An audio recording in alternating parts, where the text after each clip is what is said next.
The morning mist clung to the ancient stone walls of Windsor Castle as Charles made his way through the lesser-known corridors. At 25, he possessed an insatiable curiosity about the palace's hidden secrets that had been passed down through generations of royalty. His footsteps echoed softly against the cold marble floors as he explored areas that even longtime staff members rarely visited. Charles had always been drawn to the mysteries within the castle walls. Today, something felt different. Perhaps it was the way the autumn light filtered through the stained glass windows, casting colorful shadows that seemed to dance and beckon him forward. He had been studying the architectural blueprints in the royal library for weeks, comparing them to the actual layout of the palace. There were discrepancies that puzzled him. Spaces that seemed to exist on paper but were nowhere to be found in reality. As he rounded a corner near the east wing, Charles noticed something peculiar about one of the tapestries hanging on the wall. The fabric appeared to move slightly, as if disturbed by a breeze that shouldn't exist in this windowless corridor. His trained eye, honed by years of studying art and architecture, immediately detected that this particular tapestry hung differently from the others. While most were mounted flush against the stone walls, this one seemed to have space behind it.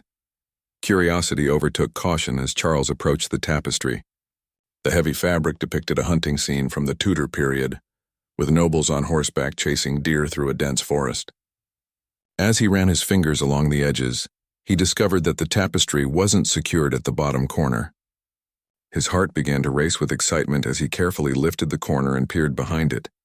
What he found defied all logical explanation. Behind the tapestry was not a solid stone wall, but rather the beginning of a narrow passageway. The air that escaped from the opening carried a musty scent mixed with something floral, as if someone had been burning lavender candles in the hidden space. Charles felt a thrill of discovery course through his veins. In all his years of exploring the castle, he had never found anything quite like this. The passageway was barely wide enough for one person to walk through comfortably. Ancient torch holders lined the walls, though they had long since been abandoned. Charles retrieved a small flashlight from his jacket pocket, a habit he had developed during his exploration adventures. The beam of light revealed that the passage extended much further than he had initially imagined, disappearing into darkness beyond the reach of his light.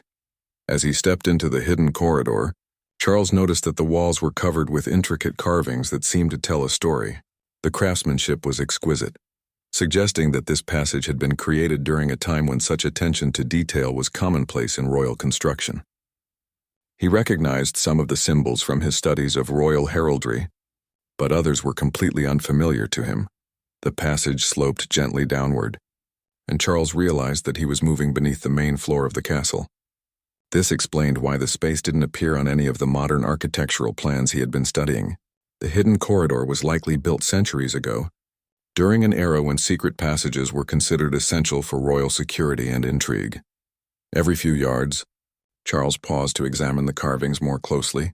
Some depicted roses, the symbol of the House of Tudor, while others showed lions and unicorns representing Scotland and England. But it was the recurring image of a woman's profile that captured his attention most. The carving was repeated dozens of times along the walls, always showing the same elegant silhouette with flowing hair and a crown. As Charles continued deeper into the passage, he began to hear something that made him stop in his tracks. It was the faint sound of voices, too distant to understand but definitely human. His pulse quickened as he realized that the passage was not just a historical artifact, but potentially still in use. The voices seemed to be coming from somewhere ahead, in the direction the passage was leading him. The discovery filled Charles with a mixture of excitement and apprehension. On one hand, he was thrilled to have uncovered what appeared to be a genuine secret passage within the royal residence. On the other hand, he was beginning to realize that he might be stumbling into something much more significant than a simple architectural curiosity. The voices ahead suggested that someone else knew about this passage and was actively using it. Charles made a decision that would change everything. Instead of turning back to report his discovery, he chose to continue forward, driven by an irresistible desire to uncover the complete truth about what lay hidden beneath the palace floors. Charles moved forward with calculated steps, his flashlight beam dancing across the carved walls as the voices grew clearer. The passage began to widen slightly, and he noticed that the air was becoming warmer, suggesting he was approaching a space that was heated and actively occupied. His heart pounded as he realized he was about to discover who had been using this ancient secret route. The voices belonged to two women, their conversation intimate and hushed. Charles couldn't yet make out the words, but the tone suggested they were discussing something of great importance. As he drew closer, he began to distinguish individual words that made his blood run cold. They were talking about him, about his daily routines, his preferences, and his relationships with other members of the royal family. Charles pressed himself against the cold stone wall and dimmed his flashlight to avoid detection. The passage curved slightly ahead, and he could see a faint glow emanating from what appeared to be another room. Very carefully, he crept forward until he could peer around the corner without being seen. What he discovered left him speechless and filled with a profound sense of betrayal. The hidden passage opened into a beautifully furnished chamber that clearly served as someone's private retreat. Elegant furniture, including a writing desk, comfortable chairs, and a small fireplace, created an atmosphere of refined intimacy.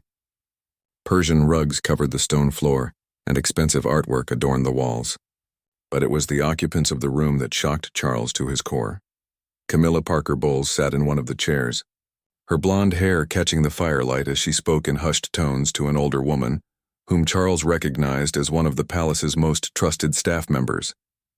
The two women were examining what appeared to be a detailed schedule, pointing to various times and locations while discussing strategies that Charles could only partially hear. The betrayal cut deep as Charles realized the implications of what he was witnessing. Camilla, whom he had been secretly seeing despite the complications it created for his royal duties, had somehow gained access to one of the palace's most closely guarded secrets. More disturbing was the fact that she appeared to be using this access for purposes that involved monitoring and potentially manipulating his activities. Charles listened intently as fragments of their conversation reached his ears. They discussed his upcoming engagements, his private meetings with advisors, and even his personal relationships with other members of the royal family. It became clear that Camilla had been gathering information about his life in ways that went far beyond what their relationship would normally permit. The older woman, whom Charles now recognized as Mrs. Henderson from the palace's domestic staff, was providing Camilla with detailed intelligence about the royal family's private affairs. She spoke about security protocols, staff schedules, and confidential meetings that should never have been shared with anyone outside the immediate royal circle. Charles felt sick as he realized the extent of the breach of trust that was taking place. As he continued to eavesdrop, Charles learned that this secret chamber had been used for clandestine meetings for several months. Camilla had apparently discovered the passage through her own exploration of the palace during her visits, and had enlisted Mrs. Henderson's help in gathering information that could be useful for her long-term goals within the royal family. The conversation took an even more disturbing turn when Camilla began discussing specific strategies for influencing Charles's decisions about his future. She spoke about ways to position herself more favorably in his considerations for marriage.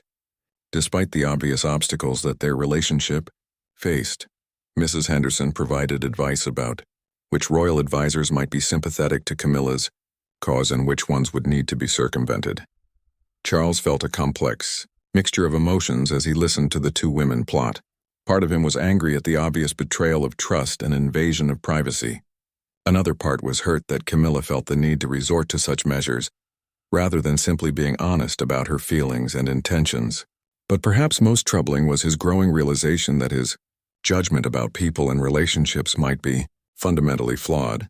The secret chamber contained evidence of extensive planning and preparation. Maps of the palace, schedules of royal activities, and even personal letters were scattered across the writing desk. Charles could see that this was not a casual or spontaneous operation, but rather a carefully orchestrated campaign that had been developing over time. As the two women continued their discussion, Charles began to understand that his discovery of the passage was not entirely accidental. Camilla and Mrs. Henderson had been using the route regularly, and there was always a risk that someone might stumble upon their activities. They had protocols in place for such an eventuality, including ways to explain their presence and minimize suspicions. The revelation forced Charles to reconsider everything he thought he knew about his relationship with Camilla and his understanding of palace life. The woman he had been developing feelings for was simultaneously conducting a covert operation designed to manipulate his decisions and gain unauthorized access to royal secrets. The trusted staff member he had known since childhood was actively betraying the family she was supposed to serve. Charles faced a critical decision point. He could confront them immediately, retreat and pretend he had never discovered their activities, or continue observing to learn the full extent of their operation.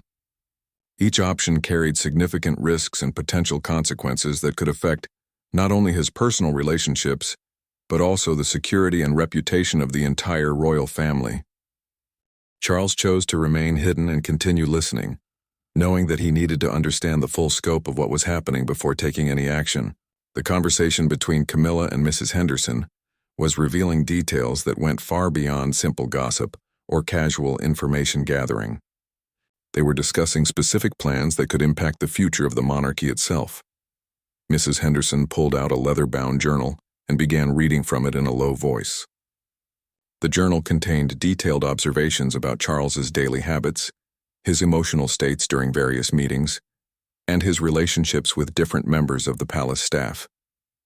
Charles was horrified to learn that his most private moments had been documented and analyzed for strategic purposes. Camilla listened intently as Mrs. Henderson described patterns she had observed in Charles's behavior. They discussed his tendency to become withdrawn when dealing with pressure from his parents, his preference for certain advisors when making important decisions, and even his reactions to various social situations.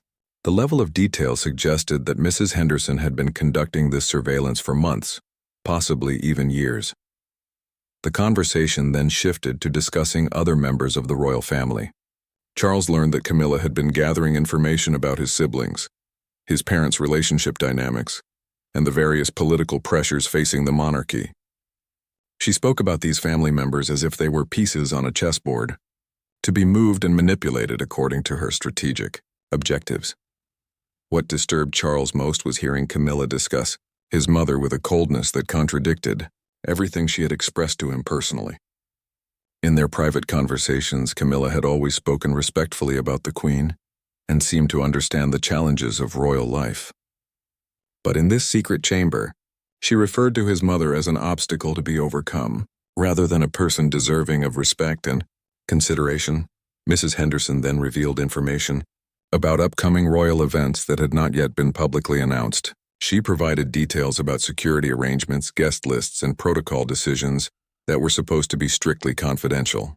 Charles realized that Camilla was gaining access to state secrets through this relationship, information that could potentially be used for purposes that went far beyond personal advancement. The two women began discussing a specific plan for an upcoming royal gathering where important diplomatic guests would be present.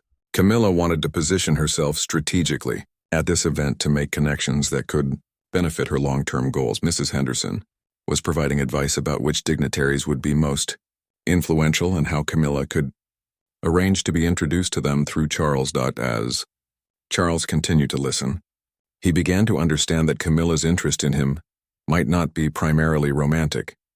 The conversation suggested that she viewed their relationship as a means to gain access to power and influence within the royal establishment. Every gesture of affection, every intimate moment they had shared, now seemed calculated and manipulative rather than genuine. The secret chamber contained evidence of correspondence with people outside the palace. Charles could see letters and documents scattered across the desk that suggested Camilla was sharing information with external contacts. Some of the letterheads belonged to prominent political figures and influential socialites who had their own interests in royal affairs. Mrs. Henderson then brought up the topic of Charles's other relationships, both romantic and platonic. She provided detailed assessments of various young women who had been suggested as potential partners for the prince. Her analysis was cold and clinical, focusing on how each woman's background, family connections, and personal characteristics might help or hinder Camilla's objectives. The conversation revealed that Camilla had been actively working to sabotage some of Charles's other relationships. She had used information gathered through Mrs. Henderson to create situations that would make other women appear unsuitable or untrustworthy. Charles felt sick as he realized that some of the relationship problems he had experienced might have been artificially created through Camilla's manipulation. Camilla then began discussing her long-term vision for her role within the royal family. She spoke about marriage to Charles not as a romantic dream, but as a strategic objective that would require careful planning and execution. She outlined specific steps that would need to be taken to overcome the obvious obstacles, including public opinion, family resistance, and constitutional considerations. The sophistication of their operation became clear as Mrs. Henderson produced detailed files containing information about key palace staff members. They had identified who could be trusted, who might be bought or persuaded, and who represented potential threats to their activities.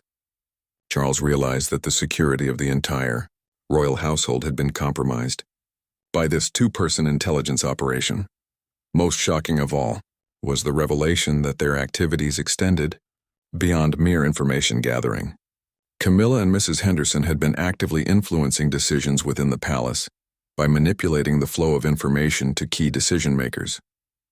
They had created false impressions, suppressed important communications, and even fabricated situations to achieve their desired outcomes. Charles found himself facing a crisis that went far beyond personal betrayal. The woman he cared about and the staff member he had trusted were conducting an operation that threatened the security and integrity of the monarchy itself. Their activities could potentially create scandals that would damage the royal family's reputation for generations to come. As he crouched in the shadows of the secret passage, Charles realized that his accidental discovery had thrust him into a position where he would need to make decisions that could affect not only his personal happiness, but also his duty to the crown and the British people. Charles remained frozen in his hiding spot as the conversation took an even more sinister turn. Camilla produced a manila folder containing photographs that made his blood run cold. The images showed various members of the royal family in private moments, clearly taken without their knowledge or consent.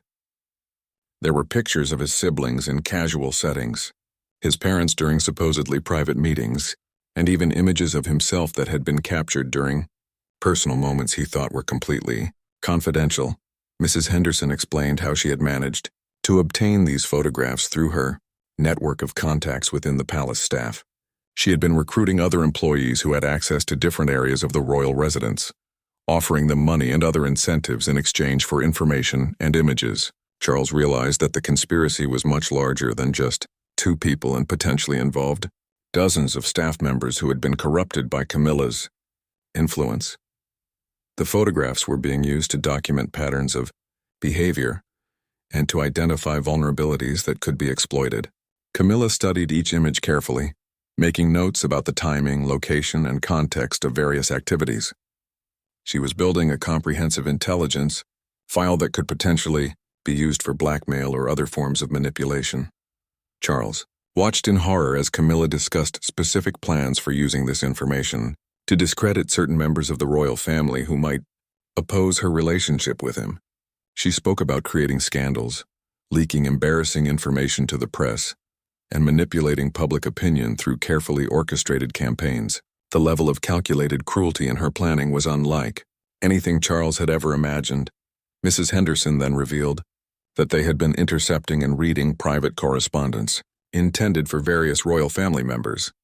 Through her position in the palace, she had access to mail sorting areas and had been secretly opening and copying letters before delivering them to their intended recipients. This gave Camilla advanced knowledge of important communications and allowed her to prepare responses to situations before they officially developed.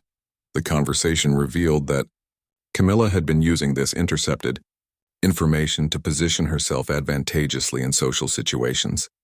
She would arrive at events with prior knowledge of topics that would be discussed, personal problems that individuals were facing, and business dealings that were supposed to be confidential.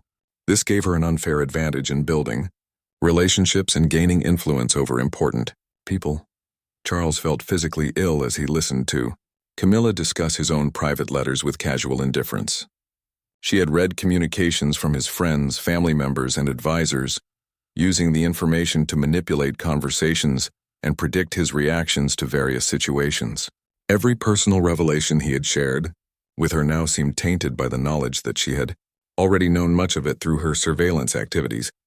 The scope of the operation extended beyond the palace walls. Camilla and Mrs. Henderson had established contacts with journalists, political figures, and foreign representatives who were interested in gaining insider information about the royal family. They were essentially running a spy ring that was selling British royal secrets to anyone willing to pay for them or provide reciprocal benefits. Mrs. Henderson produced financial records showing significant amounts of money changing hands through various offshore accounts. Camilla was not only gathering information for her personal advancement, but was also profiting financially from the sale of royal secrets. The betrayal was both personal and treasonous, representing a fundamental violation of everything the monarchy was supposed to represent. The two women then began planning their next phase of operations, which involved expanding their network to include people outside the palace who could provide additional intelligence and influence. They discussed recruiting society figures, government officials, and business leaders who could be useful in advancing Camilla's long-term objectives. Charles realized that what he was witnessing was the early stages of a conspiracy that could potentially undermine the entire constitutional monarchy. Camilla revealed that she had been documenting everything in detailed written records that were being stored in multiple secure locations. She had created an insurance policy that would protect her interests even if their activities were discovered. The records contained enough compromising information about the royal family to ensure that any attempt to prosecute or punish her would result in devastating public revelations. The conversation then turned to discussing specific timelines for achieving their objectives. Camilla wanted to accelerate her relationship with Charles and push toward marriage within a specific time frame that would maximize her advantages. She had calculated that certain political and social conditions would be optimal for overcoming the traditional obstacles to their union, and she was determined to capitalize on these opportunities. Mrs. Henderson expressed concerns about the risks they were taking, but Camilla dismissed these worries with a cold confidence that shocked Charles. She spoke about the royal family as if they were naive and easily manipulated, underestimating their intelligence and resilience. Her arrogance suggested that she believed her plan was foolproof, and that she was intellectually superior to everyone she was deceiving. The most disturbing revelation came when Camilla discussed her ultimate vision for transforming the monarchy itself. She didn't just want to marry into the royal family. She wanted to modernize and reshape the institution according to her own values and objectives. She spoke about influencing policy decisions, changing traditional protocols, and using her position to advance various social and political causes that were important to her. Charles realized that his relationship with Camilla had been a completely fabricated experience designed to achieve her ambitious goals. Every moment of apparent intimacy, every expression of affection, and every shared confidence had been part of an elaborate deception. The woman he thought he was falling in love with was actually a skilled manipulator who viewed him as nothing more than a stepping stone to power and influence. Charles felt his world collapsing around him as he continued to listen to the devastating revelations. The conversation had moved beyond simple betrayal into territory that threatened the very foundations of his life and his understanding of reality. Camilla and Mrs. Henderson were now discussing contingency plans for what would happen if their activities were discovered, and their casual approach to potential consequences showed just how deeply they had planned their deception. Mrs. Henderson pulled out another set of documents that revealed the extent of their international connections. Charles learned that foreign intelligence services had been receiving information about British royal activities through Camilla's network. The implications were staggering, as this constituted not just personal betrayal but potential treason against the crown and country. State secrets that could affect national security were being traded for personal advancement and financial gain. The conversation revealed that Camilla had been working on this plan for years. Long before she had ever met Charles personally, she had studied the royal family extensively, identifying Charles as the most vulnerable target for her manipulation. Her entire persona, from her interests and hobbies to her political views and social connections, had been carefully crafted to appeal to his specific personality and preferences. Charles watched in stunned silence as Camilla produced a detailed psychological profile of him that she had compiled with the help of professional consultants. The document analyzed his emotional needs, his psychological vulnerabilities, and his decision-making patterns in clinical detail. She had essentially weaponized psychology against him, using his own personality traits as tools for manipulation. Mrs. Henderson then revealed that several other palace staff members, who Charles had trusted completely, were actually working for their operation. Names that had been familiar to him since childhood were mentioned as conspirators, who had been feeding information to Camilla for months.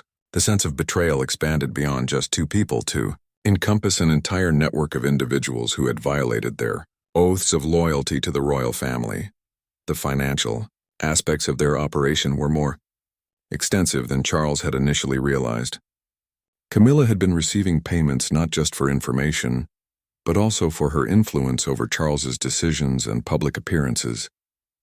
Foreign corporations and political organizations had been paying for access to the future King of England, using Camilla as their intermediary to gain advantages in business dealings and policy discussions. Charles learned that some of his recent public statements and policy positions had been subtly influenced by Camilla's suggestions, which were actually coming from her external clients. His own voice and authority had been compromised without his knowledge, used to advance interests that were potentially contrary to British national interests. The manipulation had been so skillful that he hadn't even realized his opinions were being shaped by outside forces. The conversation then revealed the existence of compromising recordings and documents that Camilla had collected during their private moments together. She had been secretly recording their intimate conversations, gathering material that could be used to blackmail or manipulate him in the future. The violation of privacy was complete and absolute, extending into the most personal aspects of his life. Camilla discussed her plans for gradually increasing her influence over Charles's decision-making process. She had mapped out a timeline for introducing various ideas and suggestions that would ultimately reshape his priorities and worldview according to her objectives. The psychological manipulation was intended to be so gradual that Charles would never realize his thoughts were being directed by someone else. Mrs. Henderson expressed admiration for Camilla's patience and strategic thinking, describing how she had resisted the temptation to push too hard or move too quickly. Instead, she had built trust gradually, establishing herself as an indispensable confidant before beginning to exert more direct influence. The relationship had been carefully calibrated to maximize her control while minimizing Charles's suspicions. The secret chamber contained evidence of communications with other members of the aristocracy who were sympathetic to Camilla's goals. She had been building a coalition of support among influential families who would back her relationship with Charles when the time came to make it public. These allies had their own reasons for wanting to see changes in the royal establishment, and they viewed Camilla as a useful agent for achieving their objectives. Charles realized that his discovery of the secret passage had been incredibly fortunate timing. Camilla and Mrs. Henderson were preparing to enter the next phase of their operation, which would have involved much more aggressive manipulation and potentially irreversible damage to the monarchy. Their plans included orchestrating public scandals that would weaken opposition to their goals and create circumstances that would force Charles's hand in making decisions favorable to their interests. The conversation revealed that Camilla had been studying other royal families around the world, learning from successful and unsuccessful attempts to marry into monarchy. She had analyzed historical precedents, identified strategies that had worked in the past, and adapted them to contemporary circumstances. Her approach was methodical and professional, treating the seduction of a future king as a business project rather than a romantic endeavor. Mrs. Henderson then brought up concerns about security, mentioning that palace security services had been asking questions about unusual activities in various parts of the building. They were aware that their secret meetings might have been noticed, and they were discussing ways to throw off suspicion while continuing their operations. Charles realized that his own discovery of the passage might not have been entirely accidental, but could have been the result of security investigations that were already underway. The most chilling moment came when Camilla spoke about her ultimate vision for Charles's reign as king. She had developed detailed plans for how the monarchy should evolve under her influence, including changes to traditional ceremonies, modifications to constitutional roles, and new approaches to international relations. She was essentially planning to rule Britain through her control over its future monarch, using her position to implement a personal agenda that had never been subjected to democratic approval or constitutional review. Charles knew he had heard enough. The weight of the revelations pressed down on him like a physical force as he carefully began to retreat through the secret passage. Every step had to be calculated to avoid making any sound that might alert Camilla and Mrs. Henderson to his presence. His mind raced with the implications of what he had discovered and the decisions he would need to make in the coming hours. As he made his way back through the hidden corridor, Charles felt the full impact of the betrayal settling into his consciousness. The woman he had been developing deep feelings for was revealed to be a sophisticated intelligence operative who had manipulated every aspect of their relationship. The trusted staff member he had known, since childhood, had violated her oath of loyalty in the most fundamental way possible. Charles emerged from behind the tapestry and quickly made his way to his private quarters, his heart pounding with a mixture of anger, hurt, and determination. He needed time to process what he had learned and to develop a strategy for dealing with the crisis that threatened not only his personal life but the security of the entire royal family. The scope of the conspiracy was so vast that he knew he couldn't handle it alone. His first instinct was to confront Camilla immediately and demand explanations for her actions. The emotional part of him wanted to see her reaction when she realized that her careful deception had been discovered, but his rational mind understood that a direct confrontation would only alert the conspirators to destroy evidence and potentially escalate their activities in dangerous ways. Charles spent the next several hours in his private study, carefully documenting everything he had seen and heard in the secret chamber. He wrote detailed notes about the conversations, the documents he had observed, and the implications of the various revelations. The process of writing helped him organize his thoughts and begin to develop a plan for addressing the situation systematically.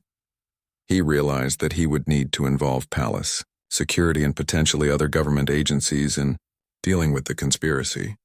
The sale of state secrets to foreign interests constituted a serious national security threat that went far beyond personal betrayal. However, he also understood that any investigation would need to be conducted with extreme discretion to avoid creating public scandals that could damage the monarchy's reputation. Charles made the difficult decision to continue his relationship with Camilla, temporarily while secretly working with security services to document her activities and identify all members of her network.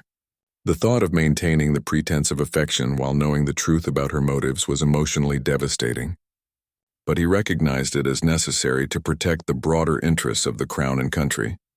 He arranged a private meeting with the head of palace security, using carefully coded language to communicate the urgency of the situation, without revealing specific details that might be overheard or intercepted.